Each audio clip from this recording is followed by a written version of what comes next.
Hi, everybody. I'm Brittany Lewis with Forbes Breaking News. Joining me now is Congressman Wesley Hunt. Congressman, thank you so much for joining me. Thank you so much for having me. It's an honor to be here. You are joining me from Milwaukee at the RNC, and I do want to get into that. But before we do, over the weekend, we saw a tragic event take place. Former President Donald Trump survived an assassination attempt against him at a political rally. When you saw the news, when you saw the video, what was your reaction? I'm a combat guy. I'm an Apache pilot. I know what it feels like and what it means to be shot at. Fortunately, I've never been hit like he was, but we're trained to have resolve, and we are trained to continue to get in the fight and to strive in courage under fire. What I saw from the 45th and what will be the 47th president is courage under fire personified. This man got shot inside of his head, and the first thing that he does is put his shoes back on and then turn to the crowd and say the three words, fight, fight, fight. I've never seen any leadership like that in my entire life. It is iconic.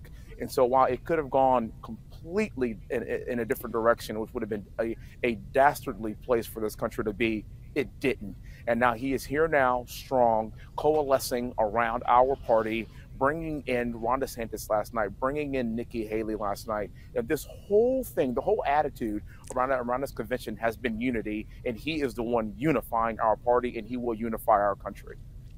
What does that mean to see someone like Ambassador Nikki Haley speaking at this convention? Because I don't think she was slated to speak. She was running against Donald Trump. They sparred during the primary, as we all know. So what was that like seeing her speak last night?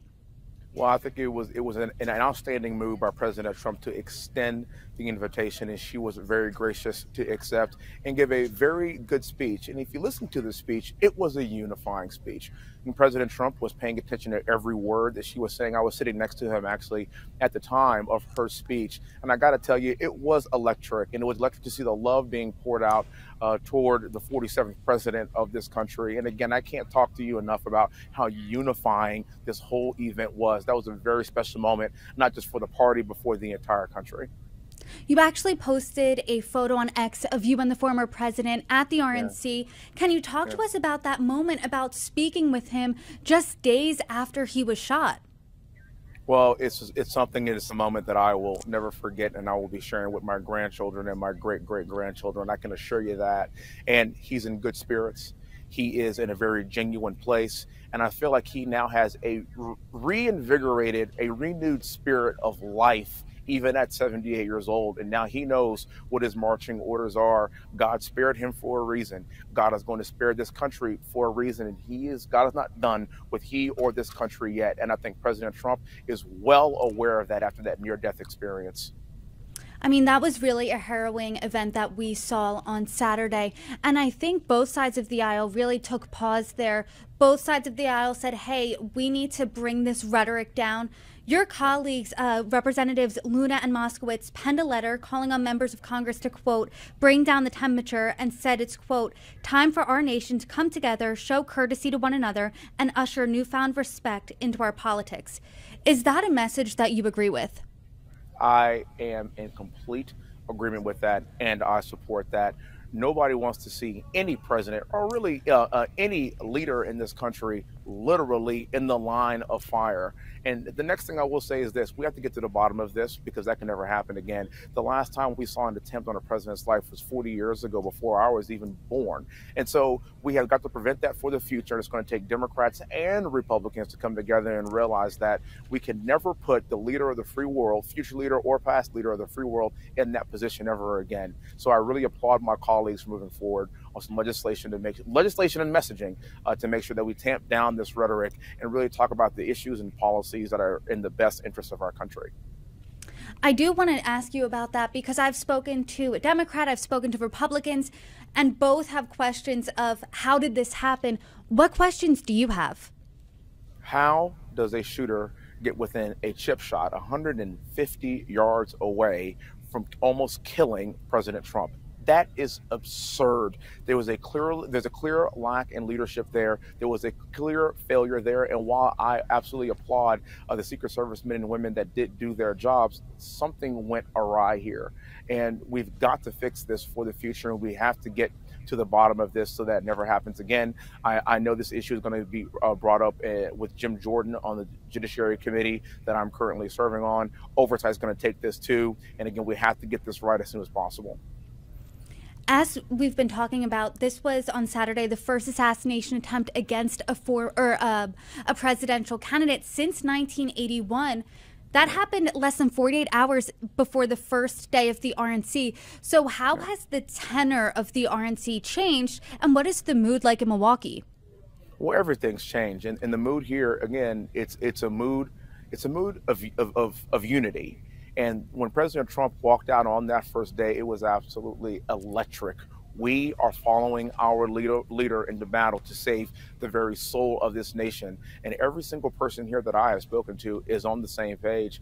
This is my first convention, and but I've watched it on TV for years. And I got to tell you, this is the first time I've seen unity like this in our party in a very long time. I also want to say this: even before the shooting, President Trump has outraised Joe Biden. He had probably way more now, an $85 million advantage over a Democrat. We have not seen that in generations. So to give you an idea of how not just really us, but the country is coalescing around President Trump, it's a beautiful thing to see. I think it's going to translate very well in November.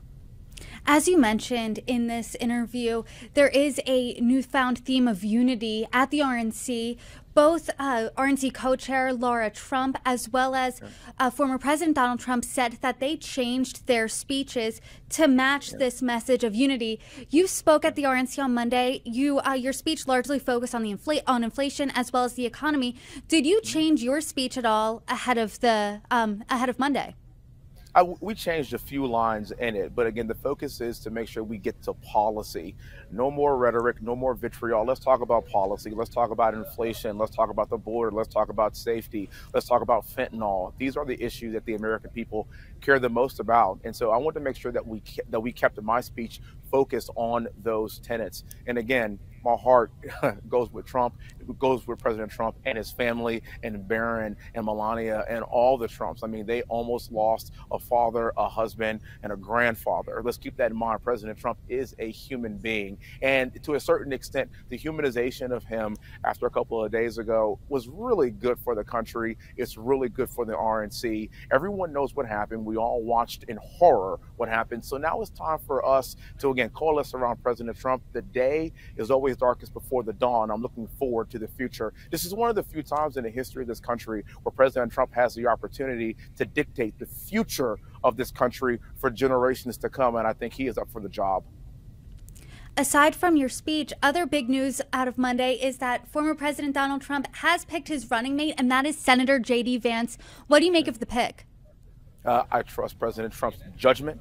It's really good to see that we have a very deep and young bench. You know, when I was sitting next to President Trump, we were surrounded by Congressman Corey Mills and Anna Paulina Luna and Elise Stefanik and Jim Banks. And one thing that we have in common is that we're all under the age of 50. Many of us are combat veterans that serve this country. And President Trump knows the importance of setting up the country for the future. And J.D. Vance fits that role as well. And I cannot wait to work with the new administration for the future, for the betterment of our nation.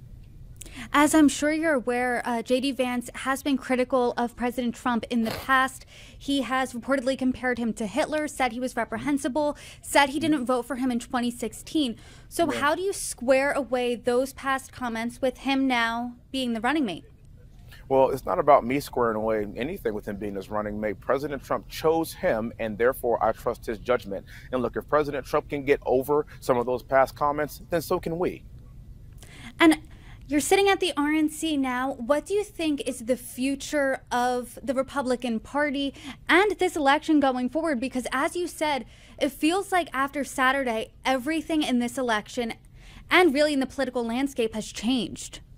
Correct. I think the future of our country, the future of our party is very bright, and we have to get back to the tenets of our Constitution. We have to get back to the fact that this is not a democracy. This is a constitutional republic, and this is about ensuring the federal government does our job to keep our country safe without overreaching on other states. Keep in mind, every state has a governor, every state has a state legislature, they have a state senate, they have a state house. And why is that?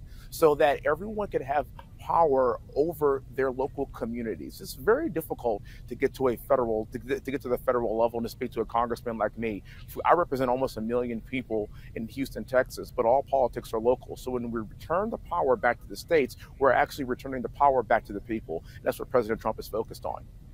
Congressman, I hope you enjoy the rest of the RNC. Thank you so much for joining me. God bless you. Thank you so much for having me on.